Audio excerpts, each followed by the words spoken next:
What's going on, guys? Welcome back to another episode of Money Moves. As always, your host, Matty A, my co-host, Mr. Ryan Breedwell. What's up, y'all? We cover all things stocks, real estate investing, and personal finance with a little sprinkle of politics to help you on your wealth building journey. As always, don't forget to hit that subscribe button. If you enjoy the show, anything that we talk about, all we ask, take 60 seconds, leave a review, tell us how awesome and or how terrible we are as hosts, but we know it's always going to be the former. We got some great updates for you guys today, mainly a lot of stuff around talking June. Yep. We'll be digging into that and just some really interesting headlines and highlights over the course of the last week. A lot of topics around global politics, the war, what's going on with Trump, and some reporting coming out on housing data. So we got some updates for you guys there as well. So let's dig into today. Number one, Trump is prevented from going to his son's graduation. Media is telling the world to hate Donald Trump more than anyone in all of human history, which I find interesting. Not saying he's the most likable guy, but it is interesting to think about what they are so afraid of. I mean, above Hitler? I mean, they've there's a lot of they've people put him that in I the could- same sentence. There's a lot of people I could hate more than Donald Trump. It's wild that people don't like him so much because he hasn't done anything crazy. He has the grabber by the you know what that pissed off a lot of women. Then he's got obviously how they paint him in the media around his taxes and Because a woman has never said anything behind closed doors. I'm Just not like saying, a man has never said anything. I think it's just funny that people Well, they've act so just- holy when they hear somebody else do something. I would never say something like that. Or And I just think it's interesting to think of has there ever been any other public figure that has been demonized and or gone after in the way that the justice system has gone after him Oh, that's a no. We know that. ever? No. If whether you put that specific twist on it, the answer is no. I think what a lot of people fail to understand is why Donald Trump is getting so much support and attention right now. Obviously, bad attention and legal troubles from the left. Mm-hmm. But now all of a sudden, a lot of good attention from people that really didn't support him before. I think what a lot of people don't understand is that people aren't supporting specifically Donald Trump, Yeah. the individual. I think it's not really about Donald Trump. What MAGA has become is now not Donald Trump. It is about America. Yeah, it's about getting back to some normalcy. And people are just searching for someone, anyone, Mm-hmm. to fight corruption and preserve freedom and constitutional rights. And he just happens to be the guy. Does he say the right things? Does he go about doing it the right way? I think a lot of people would say absolutely not. Definitely not. But he is the voice of people that care about America now. Yeah. And are feeling like what the policies and what the left is doing is no longer a representation of them and their best interests. When you've got, we just see in California, I think every other day we see a video of boats literally flying up onto the beach in San Diego and hundreds of people jumping out of them, running into the community, getting into cars and skirting off. That's just one example of some of the issues that people are going, nobody is calling a spade and saying that this is a problem. Yeah, and then we have like domestic stuff with like people shutting down the Bay Bridge, and so we have it inside and outside. It's like coming from all areas right now, and it just people are really fed up. And I think the people that are what's bad when you have like moderate Democrats are like, I'm voting for Trump because I'm definitely not voting for Biden again. Yeah, hate the guy, but I'm going to vote for him because I think my interest in what he's going to do policy-wise are most aligned, even though, man, I hate what he says. I hate how he does it. I hate how he carries himself. Yeah. But the policies, even though these individuals and talking heads can check the box of appeasing you, you know, from a charismatic standpoint, or maybe saying what you want to hear, but the policies and how they're playing out are now really showing up in people's neighborhoods, literally, in their businesses, in their communities. I mean, you look at California. This was a big news that came out this week. California spent $24 billion to tackle homelessness over the past 5 years. A lot of hardworking Californians' tax dollars. $24 billion, but didn't consistently track that. After a state audit, they could not even figure out where the money went. $24 billion. They cannot even figure out where the money went. And statistically, after the audit was released, looking at homeless statistics and looking at where that money went, which was unaccounted for, the statistics of homelessness have gone way up in California, gotten way worse. They're showing up in communities they never were seen before.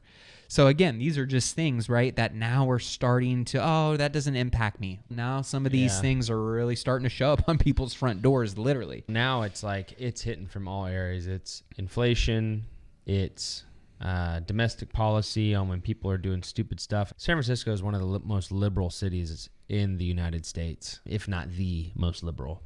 And there was people that live in San Francisco getting out of their cars, yelling at these people, get out of the way. People that were going to miss their flights, taking their suitcases and luggage out, trying to catch taxis. It was just, it's to the point where it's everybody's fed up. Nobody wants to deal with that. The way you try to get your point across is not that way. And when you do things like that, you alienate yourself from the normal people. Mm-hmm. And those are people on the far left. I watched a video today of some guy like literally holding a piece of rebar inside of a bucket, acting like his hand was getting hurt, and they just go up and pull the rebar out of his hand and just take your hand out. You're good. He was like screaming. Yeah. Stop twisting my hand. They're like, just take your hand out. We're not touching you. It's all on video too. It's all on video. Yeah. And so it's just ridiculous. And I don't know when it'll be over, but I feel like it's sooner rather than later now. I don't know. I think that people are like fed up. I know that people are fed up. Man, I think more people are fed up than not. Never underestimate the government's ability to play the propaganda game at the highest of levels. I don't underestimate it. I don't underestimate it, and I don't think they're going to go down without a fight, and I think that there is still plenty of bullets left in the chamber, especially heading into November. I think their fight is with trying to get Trump accused in court, and they keep failing at that. The only thing he's been, quote-unquote, found anything guilty was in civil court. He hasn't been found criminally liable in any criminal case yet. And so that... And this whole thing that's going on right now, it's a campaign finance and it's BS. Because no, Obama had campaign finance violations. Bush did. Obama did. They all paid it's a misdemeanor. And it's a common misdemeanor. And people pay a fine. This is the first one that's been escalated because they're saying like he hid the money payment from Stormy Daniels. So... that's campaign finance rule, but it's all under one umbrella of a misdemeanor. And so it's just, again, it's an uneven application of the law. It's going to be very easy to prove precedent. I believe on it. And the petty stuff is a good example that they know they're probably not going to win. They're like, all right, let's at least not let them go to the thing. Hey, you have to come to your trial every day or I'm going to arrest you. Stupid stuff like that. Yeah, it's crazy. People act like that when they don't have a good base to stand on. Speaker Mike Johnson, who has been catching some heat from the right recently, has led the GOP to pass an omnibus that spends more than Pelosi's highest year, an expansion of the domestic warrantless surveillance program, and this week he is pushing Chuck Schumer's bill, which contains another $100 billion in foreign aid. A lot of people on the right are not too happy with this. Mm-hmm. That being said, he did recently push and introduce the SAVE Act, which many people feel is going to at least add to securing the election integrity. And what that essentially entails is that illegal immigrants cannot vote in federal elections. Yeah, which is pretty common sense. It's literally the law everywhere else except in the United States. I don't know why this is even a question. Well, it's funny because the left says, no, illegals aren't voting in our elections. But now that Republicans want to put forward a bill that bans illegals from voting, they're actually like very mad. They're upset. There's not one that supports it. Yes. So it's just funny. If they're not voting in our elections, why can't we ban them from voting in our elections? Yeah, because like it's a no-brainer. Yeah, because and it's a pretty straight. I think that bill is very straightforward too. One of the reasons I think you think it's going to get passed. I don't know. I think that Mike Johnson is playing both sides because in his position, especially when you're the minority, you need to. Yeah, and I think he's trying to say, we already have this stuff going on. So if we get something reapproved of programs that are already going on, we keep some foreign in, maybe I can convince enough people to come across the aisle to get this one done. Because I'm saying, look, he's going to, and I'm guessing here and I'm throwing out assumptions, but maybe he's saying, look, if I can get these things across the aisle and we can at least bend the knee now, knowing that we probably are going to have majority in the White House in November, let's get these little things through and let's try to get this at least done so that we can have integrity in our elections coming up, because that's more important in the short term and what's going to affect us now than these things right here. It's interesting, right? Because you got a lot of people that are saying, man, the Republicans thought they had the House, but based on the way a lot of voting has gone and on the way a lot of Republicans had voted in bills in the House, seems like the left has a little bit more insulation than people initially thought. I think the left is full of more lifelong and old guard politicians than the right has a lot more younger faces.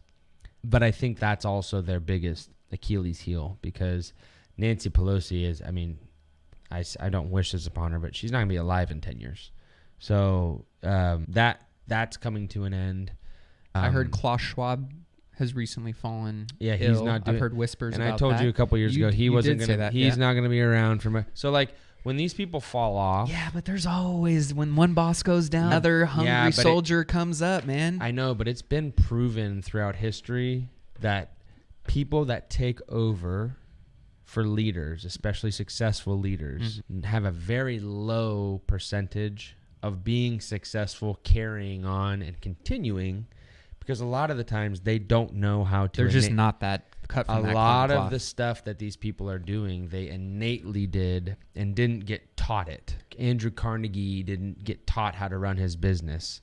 JP Morgan did not get taught how to do banking. They just figured it out. And so when that's big shoes to fill, and I even tell people all the time, because I took over with my dad on his business, I probably wouldn't have started a business like my dad did, because I don't know how to do that. But I know how to run this business and I do it well.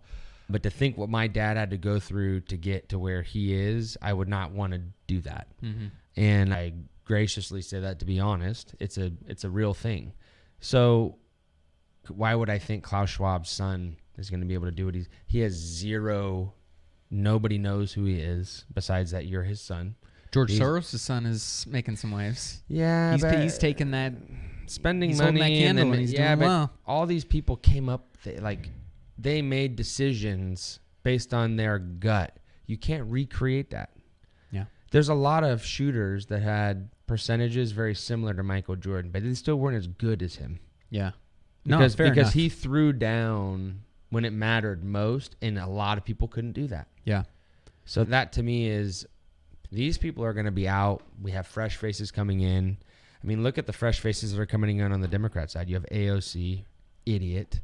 You have Rashid Tlaib or whatever. Rashida Tlaib. She's really, I'm naming women, and I'm not doing that because they're women. I'm saying that's the level of what we have to compete with. Oh, bring it on. That's going to be super easy. Yeah, it's even crazier. Look at their support that these women have. They have bigger followings than anyone on the right. AOC's district has turned on her. They said next time in the election they're voting her out. I'm curious to see, right? Because these are all machine puppets. They're good at social media, but eventually that only gets you so far. What's his name on the Republican side? The guy that got caught for all the fraud, the little chubby dude with the crappy hair.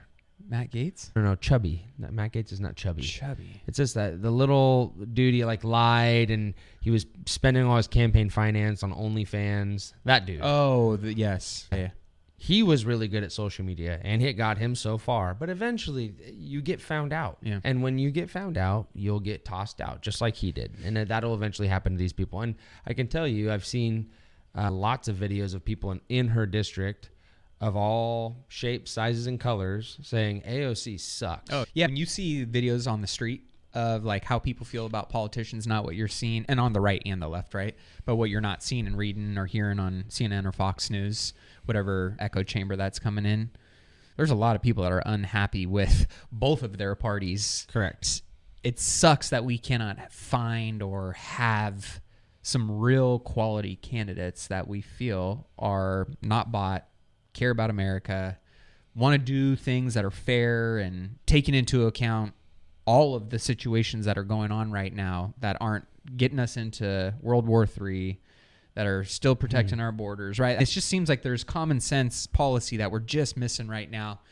So we'll digress off of the weekly clown show of what we call politics, and we'll move over to the interesting comments this week from Mr. Jerome Powell, who just, as of today, I believe, on... Yeah, today at about 1:30 Eastern. Yep. Recent data has clearly not given us greater confidence and instead indicate that it is likely to take longer than expected to achieve that confidence when discussing inflation. CPI data has not been supportive of a soft landing, and Powell has said that there has been a lack of progress this year on inflation. Essentially, reading between the lines, a pause in June versus the first rate cut of the year is looking more likely. Yep. In the July meeting is where only place there's a little bit of meat on the bone after that, but it's still... This get pushed out into Q4? It could. And the conflict that over in Israel, between Israel and Iran spiked oil prices. The thing that's going to be interesting, based on his comments, CPI, but the Fed has stated very clearly, they are not using CPI to guide them for cuts. What are they using? PCE. Now explain what that is again and why they are focusing on that. Here, I can pull it up. Yeah, PCE. I know a very not clear way to explain so it. PCE, producer cost expenditure, I think is what it's is. Yep, PCE PI. PCE price index measures the prices consumers pay for goods and services and changes in those prices. So that is more important to the Fed right now, because housing is stubborn because of inventory, and they're trying to take that into account. They're trying to cut out things that are giving them artificially high areas of the market. And oil is too volatile right now because we're going into summer, and now there's a geopolitical conflict somewhere in the Middle East. And our petroleum reserve is correct at an all-time low. So that's going to keep that number artificially high. So they're looking for a number or a data point that they can look at that blocks or mutes that out and shows what people are actually feeling, because 40% of, I believe, that index comprises of oil, and I don't spend 40% of my income on oil, so that is not in line with how consumers spend. So what PCE has not gone up and not spiked at all, has gone down month over month, but I was saying to you earlier, the rate that it's going down is slower than they are wanting it to in order to get to the point where they can cut.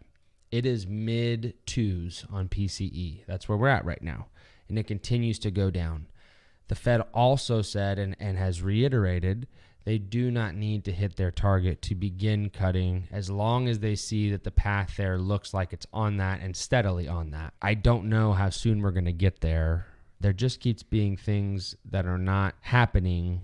And really what I'm looking at is I look at like the January 2025 S&P futures. Those kind of give me an idea, because to get what the stock market is saying. And right now the market's still pricing in 2 cuts. High likelihood of 2 cuts. This year. Yeah, but that would probably mean September, December versus what I would prefer, which is they start in July, because I feel like PCE is going to come in at a level that's going to say, okay, if we don't need to make it to 2 and we're at 2.6, how much further do we need to go back down? When are we close enough? Or, as I've mentioned a few other times, they raised their target to 2.5, which is more reasonable, because it was 2.4 to 2.7 in 2019. So why do we have to be at 2%? I don't even know if we've ever been there in the past 10 years. Why do we have to get there now? Yeah. So those are all valid arguments, but the honest truth and the elephant in the room right now is they're going to probably have to pause for longer than the market was pricing in January through March. So let's talk about that real quick then. If the market already priced in an expected rate cut in Q2. That's why you see pullbacks. So the market is forward looking. That's why. Yep. That's why there's going to be pullbacks, because people are going to say, "Oh, okay, crap." Not that it's not going to happen. It's just not going to happen when we put our money on. Mm-hmm. So we're going to go ahead and pull our money back out, reposition it, and do it again when the time calls. I'm more so of a sector allocator and focusing on specific names or specific sectors. And we have noticed, and I showed you today, the Dow ended up today almost 20 basis points, so 0.1%, through the volatile trading session that there was today. And 51% of the orders on the market were purchases, not sales. So there was still more purchase volume than sell orders. The things that people always forget are these indexes are market cap weighted, meaning just like oil over-influenced the CPI number to go up, sometimes names like NVIDIA or Facebook or Amazon or Google, they have a larger percentage of the 500 companies in the S&P 500, sometimes up to more than 25% of the index. And that when those names comprise that much of an index and they are all down in one day, that index is going to look like it's doing a lot worse than it actually is. A lot of the names inside that index were making money today. It just looks worse than it is. So what I was telling you earlier, we're seeing a rotation a little bit back to more value names. People are really focusing on balance sheets, companies that if inflation stays high, who can make it through that?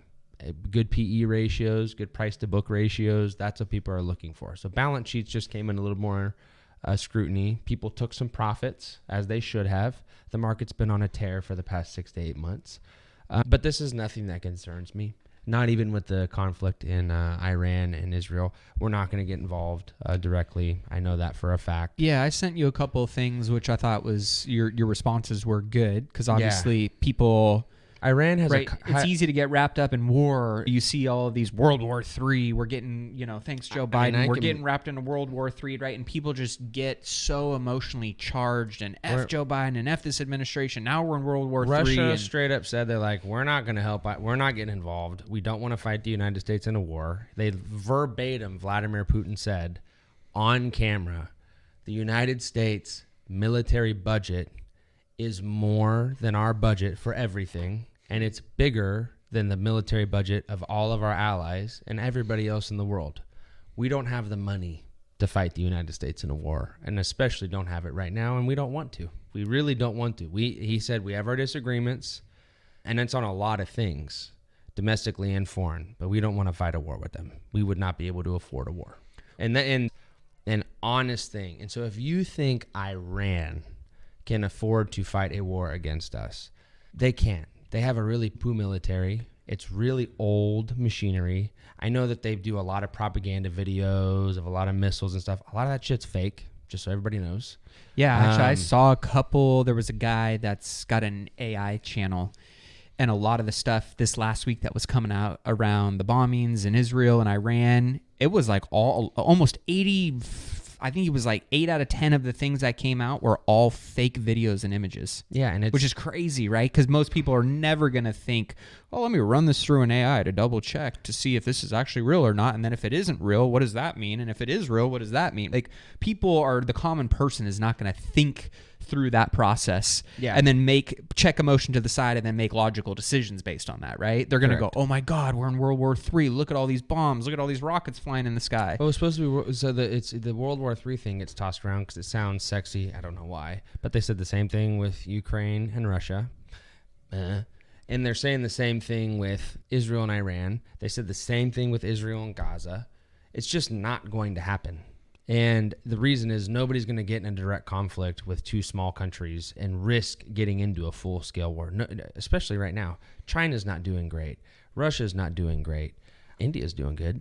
But the United States is in a tight spot. There's just not people are not down to go to war right now. Would they go to war? Of course. They protect themselves. And the other thing I would say is nobody's launching a damn nuke. And if Iran wanted to launch a nuke, they couldn't. Even if they hit the button, it wouldn't work.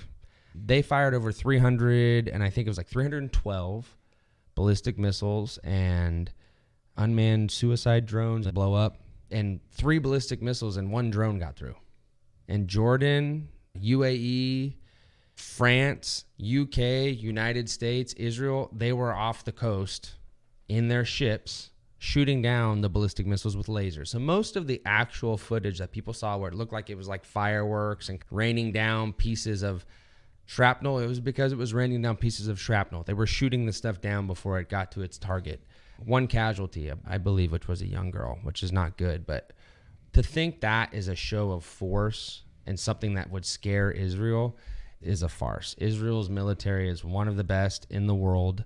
They train a lot of other militaries. Their technology is great. They're funded by us. We give them all the weapons. They give us technology back as well. It's not a winning combo. I would tell you this, they would do to Iran what they did to Gaza, and they would do it faster because they would have none of this. We have to threaten this tiny little area. They have the whole country. They would blow up all their nuclear sites. They would shut down all their power. They would light all their oil on fire like happened in the Afghan war with us. And then they would they would literally create an embargo and wrap all their cities and just start starving their people out. And the government would eventually give up because they don't have the resources to fight a war like Israel does. And so that there's not going to be a conflict. Is there going to be a response from Israel? Probably. Is Iran going to say they're going to respond? Probably.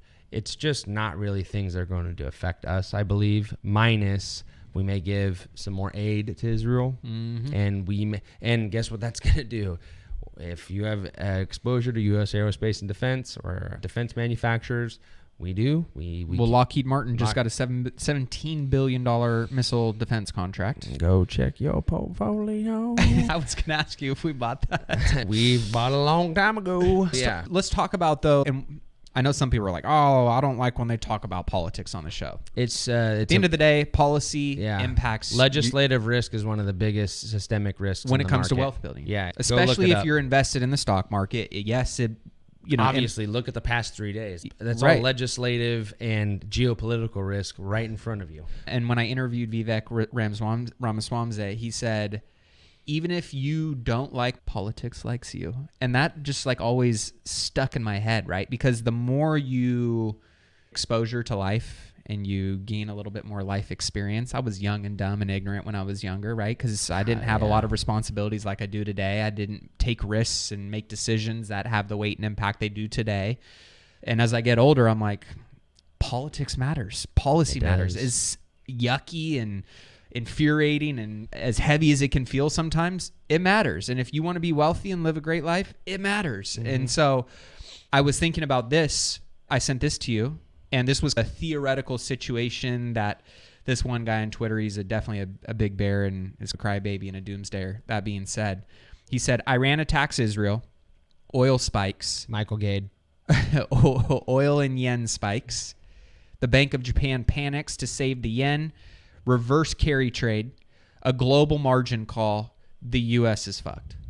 Walk us through. That's just not going to happen. The likelihood of that. 0%. And why, if it were to, why would we be screwed? Is it because we're holding so much? If this dude can hit an 11-legger, he's getting on prize picks. That's right. That's one hell of a parlay that he's got to hit there. Oh my gosh. Yeah. That Michael Gade, just if anybody doesn't know, and I'm only going to talk about factual things that are on his public Twitter. So that this is not slanderous to Michael Gade. This is simply just factual. This is what he put on. This is a Twitter post he made. He's a fucking idiot. He is. Not saying something like that, I would put somebody into a category of you are an absolute idiot. You have to give quantifiable. And the U.S. is fucked. And that post has gone viral. A lot of people. But it's like writing a fictional story. If you go look at his X, which you should, he is literally posting pictures like of the Harry Potter Phoenix saying like, I've been wrong for 3 years, but I'm now finally going to be right. And you guys will all, it's literally, he's been wrong for a long time. He has a risk off, risk on ETF that he tries to sell to people. He charges like a 1.5% expense ratio, which is whack. It has a negative return over the lifetime of the fund. And it's because he's always a doomsdayer. Here's one that he made today. So let's just spice it up even a little bit more. They sucked everyone in, turned everyone bullish. No one is bearish. No one is watching the yen. No one understands lags. It's coming. I don't give a fuck what anyone says. I stay true to my analysis, to conditions. This is how you have a rug pull setup. I will not relent. Watch, it's coming. Yeah. This is the new Peter Schiff, except he likes lumber, not just gold. Peter Schiff's a little more level-headed than this. But yeah, if you go look this at dude's his, a little bit out his there. profile picture, he has a piece of lumber and a piece of gold coming. It's like the laser eyes for Bitcoin, but it's gold and a piece of lumber. Because he says, and I'm not kidding you, that those are the two best indicators for risk on and risk off. Gold is sending a warning. Utilities are sending a warning, and now treasuries are sending a warning. I will not every post. I will not relent. Yeah. Okay, exactly. so but he's just this gold is up. Yeah. Utilities are way up. Yeah. Energy costs are way up, right? I don't know if utilities are way up, but a lot of energy is up. Costs are up. And treasuries are now. What does he mean by treasuries are sending a warning? Because the yields in treasuries are spiking again, which is bad for inflation numbers. We want bond yields. So is there to any go down. validity to that statement then? No, I would tell you right now, Michael Gate, very accurate. He is in the ballpark of a Robert Kiyosaki, current Robert Kiyosaki. I'll give younger Robert Kiyosaki a tip of the hat. He was a little more normal back then, but this guy's so full of himself to the point it's a little bit obnoxious. Why is gold up so much right now? For one thing, it's been in a lull for almost 12, 13 years. Second, people are looking for a place to put their money. Really what I think it is in China and India, they're buying a lot of gold right now, and they don't want to buy U.S. treasuries, so they buy gold from the United States. That's what I'm seeing a lot of. I really don't know why it comes and goes. It's a boom bust commodity. But what I can tell you is in some of our portfolios, especially our like factor portfolios that hold more ETFs and mutual funds, we hold gold. And we're up since for a lot of my clients because I bought it like around 2020, 30, 40% on it, but it's never pays a dividend. It just made that rate of return in the past 8 months, and they've made lots more money on equities. So I still prefer equities because equities have a yield. Gold, to me, you have to buy it in a dip and ride it up and then sell it and buy it again, and that's how you're profitable with it because gold's like physical gold. It's really hard to use unless you're like a big company making chips or semiconductor parts. That's where it's very much used. But if you or I have gold and we want to use it for money, that's really hard. Yeah. Or if we want to turn it into a store of value like a gold bar, I don't know how to melt gold and smelt it. Do you? No. So those things will always, I believe, limit us. Fucking eyelash. These things will always limit us on like why gold is like really not a great store of value for long-term investors, in my opinion. Peter Schiff was on, I believe, was it Fox? I think it was Fox. And there was a Bitcoin person on there essentially just ripping him. And not that I was agreeing with the person about Bitcoin, but they were telling Schiff like, yes, but like still they're both making good arguments to each other. Peter Schiff was like, yeah, but gold has more intrinsic value, which it does. And she said, yeah, but you can't really use it for currency.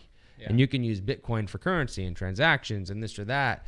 And he said, yeah, but then behind Bitcoin, what holds it? Just somebody wants to buy it for more and hopes that you hold it and they can sell it for more. So both of them have really good arguments. And I think the underlying for both is they're both not really that great of an investment. Maybe you can hold a small portion of your portfolio in gold, and we do for some of our clients. I'm not saying that not to hold any gold, but a small portion. Bitcoin doesn't have a lot of intrinsic value. It does have some like technology and some application value, but really behind Bitcoin, there's no asset that backs it. There isn't. There's nothing physically backing that asset. And so really it's like a derivative. And derivatives are very high risk and they're very volatile. And we can see that with Bitcoin. So to me, I think they're both making good arguments. I would say nobody knows why gold is going up. I can tell you the bottom line. It's the same reason that Bitcoin's going up when it goes up. People are buying it. Let's shift over to some recent news around Tesla laying off 10% of their global workforce. Yep. Elon Musk kind of playing some damage control, saying every half decade or so, we have to do a complete organizational overhaul to reach the next level, which is essentially what they're going through right now. How true is that? What's your thoughts around this stock and the health of Tesla, short-term and long-term? I think they'll be fine long-term. Yeah. I think in the short term, they missed their deliveries and they're probably going to miss them again. And so they're trying to trim some fat off the payroll to help buffer that. I also don't think they need to make as many cars. So they're trying to maybe ease off, miss a couple, and then lower their expectations so that when they get in this next phase, they can get back into a track of beating those reports like they had been. It was almost a joke a long time ago will Tesla miss its expectations? No, it's going to blow them out of the water. So it was analysts were dying on saying Tesla's going to go down. And now everybody for the past 10 years have been saying Tesla this, Tesla that. Well, now they're having their day. Yeah. We're underweight, not out of it. When you say underweight, what does that mean? Meaning if we hold it, we're going to trim the position back to a minimum and probably not hold a ton of that. We did that with Verizon not too long ago for some of our clients. We've done that with bank stocks last year. And the reason being? Sometimes there's better places and better names to hold. So if I want to be in technology sector, I'm going to go look for, if I'm buying individual stock, I'm going to go look for some of the names in the tech sector that probably are going to do well. Vice versa. If I'm buying funds, probably ETFs, I'm going to buy sector-focused ETFs that hold those stocks like XLK or IYW. Those are good technology ETFs that I like. So when you say underweight, it's trimming back a little bit because you think there might be some volatility and some turbulence. We don't have long-term confidence in that stock at the moment, or we don't see that it's an opportunity to hold that. Really when underweight on a quality name long-term like Tesla means we're looking for a re-entry point. There you go. So we're likely going to be back in the name and heavier than we are right now. But I think that would take some retooling of like Tesla's going through, and they need to probably have a good quarter or two. So we're not going to look to maybe even get in at the bottom. We just want to get into a nice long run again to where we can get that stock value back up. When is it appropriate to be overweight in a stock? When a stock is like super undervalued, like right now, I would say a stock that I think that has that potential to be an overweight call, is like United Healthcare. They're trading in the 400s. I think that there's a high likelihood you could get by sometime this year a rating on the street by an analyst saying a price target in the mid 500s to high 500s. They're so integrated in the market. They had a pullback and people took profits and they're down quite a bit, but they pay a steady dividend. And they're a good healthcare company. So that's an example of a time we might go overweight. Or in 2020, we went super overweight in like Twilio. Yeah. Remember me talking about that. So we had a long run in Twilio, and we rode that thing all the way to the top and down a little bit too, but we eventually got out of it mostly. And so now that's an underweight holding for us as well. It's equal weight means we're probably in market index. If you tracked it, would likely have as much of exposure in a percentage that you might. So those are what those names mean. It's good terminology to understand, right? Because one, you want to understand this if and when you're talking to your financial advisor. Two, if you're making your own decisions, which isn't always suggested unless it's your day-to-day focus. But that being said, you got to understand the rules of the game and the terminology of the game you're playing, because it's only going to equip you to make more informed and better decisions. So I was like asking those questions, one, because I like to learn. This is not my world that Ryan plays in every single day. And two, I want to make sure that we're asking the right questions for you guys to keep up with a lot of the stuff that's coming out of your mouth. Mm-hmm. Now, shifting over to real estate, housing, the week of April 15th, inventory update is up 2.6%. Week over week, up almost 30%. Year over year. It's still down 38.2% compared to the same week in 2019. But just to back up for you guys a little bit, because we've been tracking this since the pandemic. Back in June of 2023, inventory was down almost 54% compared to 2019 that same week. So now we're at 38.2%. So we're seeing a little bit more inventory hit the market. Yep. Total housing starts came out this week. Housing starts in March were well below the expectations. However, starts in January and February were revised up. Single-family housing starts are up 22% year over year in March. Multifamily starts are down significantly. Building at scale right now is challenging. A lot of developers are struggling right now to make the numbers pencil, dealing with supply chain issues still, dealing with labor shortages, and still dealing with the fact that a lot of material costs are still really high, in addition to the fact that labor is still really high.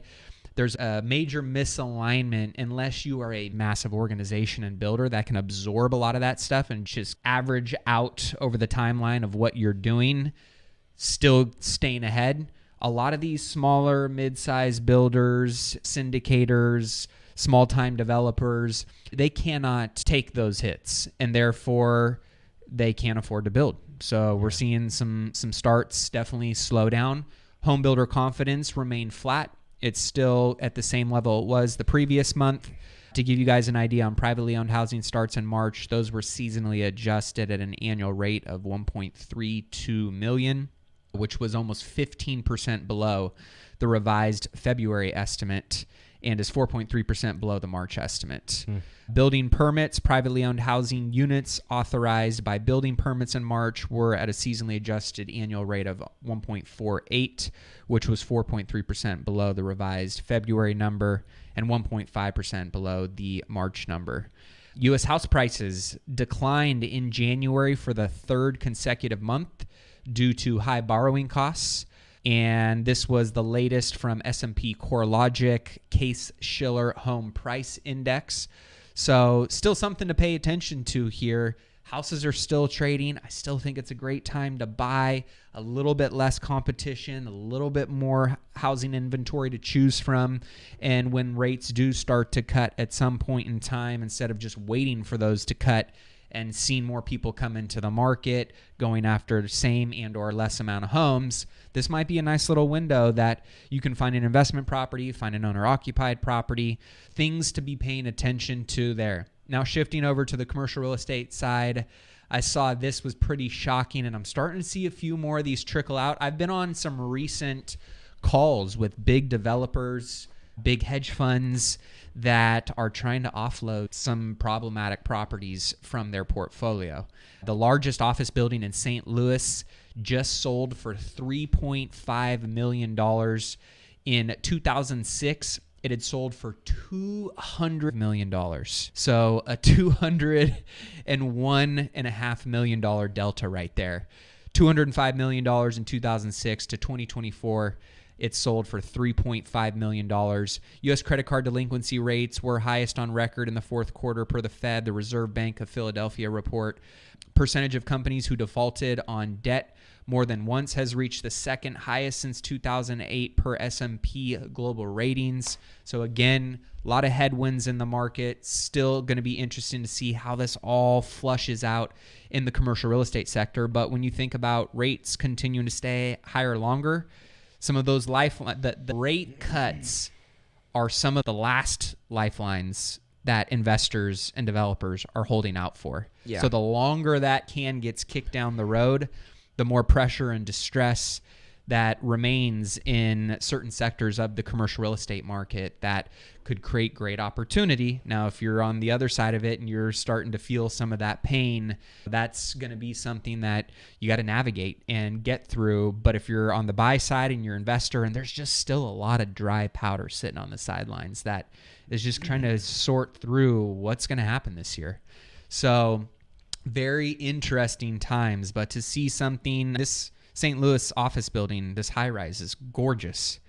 $205 million almost 20 years ago, and it's selling for $3.5 million this year. That's insane. To me, that's pretty epic. Like, it could be like such a killer deal. I mean, they're gonna put it into apartments, aren't they? I don't know what they said they were going to do with it. That being said, I know how much square footage is in that building. And how much it would? They had to show proof of funds, like and the $3.5 million that it traded for. It's got to be sub $5 a square foot. Oh yeah, but they probably said okay because the city has to approve the sale of a building like that. Correct. So they probably went in and were like, hey, look, we got $140 million in our bank, so we have the funds to secure a construction loan, so that we can get this building. They're going to redevelop it. It's going to be aligned with the city's goal. They're going to refi that in the future and make a shitload of money.